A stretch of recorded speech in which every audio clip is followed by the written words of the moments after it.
கர்த்தருடைய பரிசுத்த நாமத்திற்கு மகிமை உண்டாவதாக. ஹல்லேலூயா. ஸ்தோத்திரம் அப்பா இயேசுவே.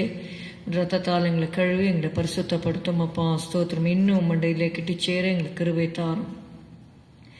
திவ்ய அன்பின் சத்தத்தை ரட்சகா கேட்டு உம்மை அண்டினே,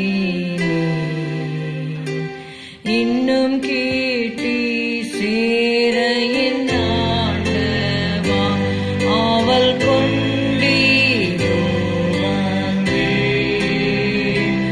இன்னும் கேட்ட கேட்ட சேர்த்து கொள்ளும் பாடுபட்ட நாயகா. இன்னும் கேட்ட கேட்ட சேர்த்து கொள்ளுமே ஜீவன் தந்த ரட்சகா.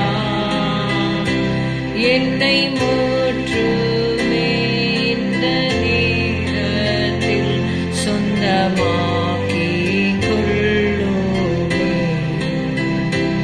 உம்மை வாஞ்சையோடெந்த உள்ளத்தில் நாடி தேட செய்யுமே. இன்னும் கேட்ட கேட்ட சேர்த்து கொள்ளுமே பாடுபட்ட நாயகா. இன்னும் கேட்ட கேட்ட சேர்த்து கொள்ளுமே ஜீவன் தந்த ரட்சகா. ஏசாயா 35வது அதிகாரம் 8வது வசனம். அங்கே பெரும்பாதையான வழியும் இருக்கும், அது பரிசுத்த வழி என்னப்படும்.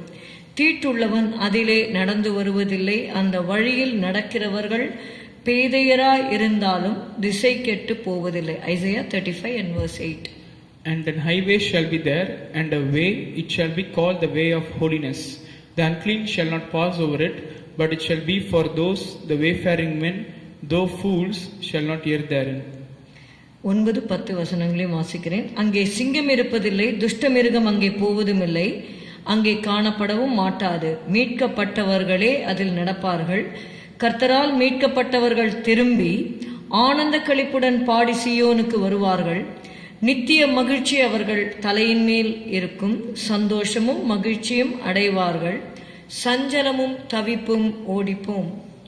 No lion shall be there, nor any ravenous beast shall go up thereon. It shall not be found there, but the redeemed shall walk there. And the ransomed of the Lord shall return and come to Zion with songs and everlasting joy upon their heads.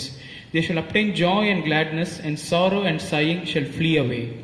இந்த 3 வசனங்களிலே 3 விதமான வழிகளை நாம் பார்க்கலாம். In verse 8 we read about the pure way or way of holiness. Verse 9 it tells about the protected way. Verse 10 speaks of the joyful way. ஒவ்வொன்றாக நாம் பார்க்கலாம். முதலாவதாக பரிசுத்த வழி. அது எப்படி ஒரு பியோர் வே, பரிசுத்த வழி என்று பார்க்கும் பொழுது 8வது வசனம் சொல்கிறது, அங்கே பெரும்பாதையான வழியும் இருக்கும், அது பரிசுத்த வழி என்னப்படும். தீட்டுள்ளவன் அதிலே நடந்து வருவதில்லை, அந்த வழியில் நடக்கிறவர்கள் பேதையராய் இருந்தாலும் திசை கெட்டு போவதில்லை. கர்த்தருடைய வழி என்பது நீங்க பாத்தீங்கன்னா கர்த்தருடைய வேதத்தின்படி நடக்கிற உத்தம மார்க்கத்தார் பாக்கியவான்கள். கர்த்தருடைய வசனத்தின்படி நாம் நடக்கும் பொழுது அது பரிசுத்த வழியிலே நாம் நடக்கிறோம். இந்த வழி நம்ம எங்கே கொண்டு செல்கிறது என்று பார்த்தீங்கன்னா நித்திய ஜீவனுக்கு நேராக, பரலோகத்திற்கு நேராக அந்த வழி நம்மை கொண்டு செல்கிறது என்று பார்க்கிறோம். சில வேளையிலே நாம் பேதையை போல இருந்தாலும் அந்த சொல்லுகிறார் திசை கெட்டு போவதில்லை. We have to commit our life to God. Then the Lord will cleanse our heart and fill us with His love. நம்ம அந்த பரிசுத்த வழியிலே நடப்பதற்கு நம்மை நாம் பரிசுத்தப்படுத்திக் கொள்ள வேண்டும். கர்த்தராகிய இயேசு கிறிஸ்துவுடைய ரத்தம் சகல பாவங்களையும் நீக்கி நம்மை சுத்திகரிக்கும் என்று சொல்லி பார்க்கிறோம். அவருடைய ரத்தத்தினால் நம்ம கழுவப்பட்டு பரிசுத்த வாழ்க்கையை நம்ம பெற்றுக்கொள்கிறோம். அவருடைய அன்பினால் அவர் நம்மை நிரப்பி அவருடைய வழியிலே அவர் நம்மை நடக்க செய்வார். இரண்டாவது நம்ம பார்க்கிறோம் 9வது வசனம், அங்கே சிங்கம் இருப்பதில்லை, துஷ்ட மிருகம் அங்கே போவதும் இல்லை, அங்கே காணப்படவும் மாட்டாது, மீட்கப்பட்டவர்களே அதில் நடப்பார்கள். It tells of the protected way. கர்த்தருடைய வழிகளிலே நாம் போகும்பொழுது நமக்கு தேவன் பாதுகாப்பை தருகிறார். நாம் அறிந்திருக்கிறபடி 1 பேதுரு 5:8 நாம் வாசிக்கிறோம், உங்கள் எதிராளியாகிய பிசாசானவன் கர்ச்சிக்கிற சிங்கம் போல. அவர் lord is the real lion, he is the lion of the tribe of Judah. ஆனால் பிசாசானவன் கர்ச்சிக்கிற சிங்கம் போல எவனை விழுங்கலாமோ என்று வகை தேடி சுற்றி திரிகிறான். அந்த சிங்கம் அங்கே இருப்பதில்லை. நமக்கு விரோதமாக இருக்கிற கிரியைகள், பொல்லாங்கனுடைய காரியங்கள் எதுவும் காணப்படாத படிக்கு நாம் பரிசுத்த வழியில் நடக்கும் பொழுது தேவனுடைய பாதுகாப்பை தேவன் நமக்கு தருகிறார். 9வது வசனம், அங்கே சிங்கம் இருப்பதில்லை, துஷ்ட மிருகம் அங்கே போவதும் இல்லை, அங்கே காணப்படவும் மாட்டாது, மீட்கப்பட்டவர்களே அதில் நடப்பார்கள்.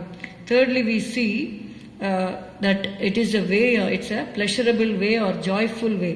எப்படி அந்த சந்தோஷம் நமக்கு கிடைக்கிறது என்று நீங்கள் பார்த்தீங்கன்னா 10வது வசனம், கர்த்தரால் மீட்கப்பட்டவர்கள் திரும்பி ஆனந்த களிப்புடன் பாடி சீயோனுக்கு வருவார்கள்.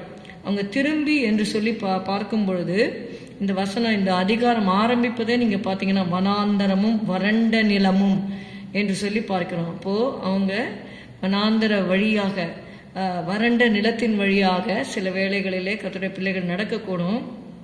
ஆனால் அப்படியே தேவன் நம்மை விட்டு விடுகிறதில்லை. அதனால தான் நம்ம பார்க்குறோம் 3வது வசனம், தளர்ந்த கைகளை திடப்படுத்தி தள்ளாடுகிற முழங்கால்களை பலப்படுத்துங்கள், மனம் பதறுகிறவர்களை பார்த்து. யார் மனம் பதறுவார்கள்?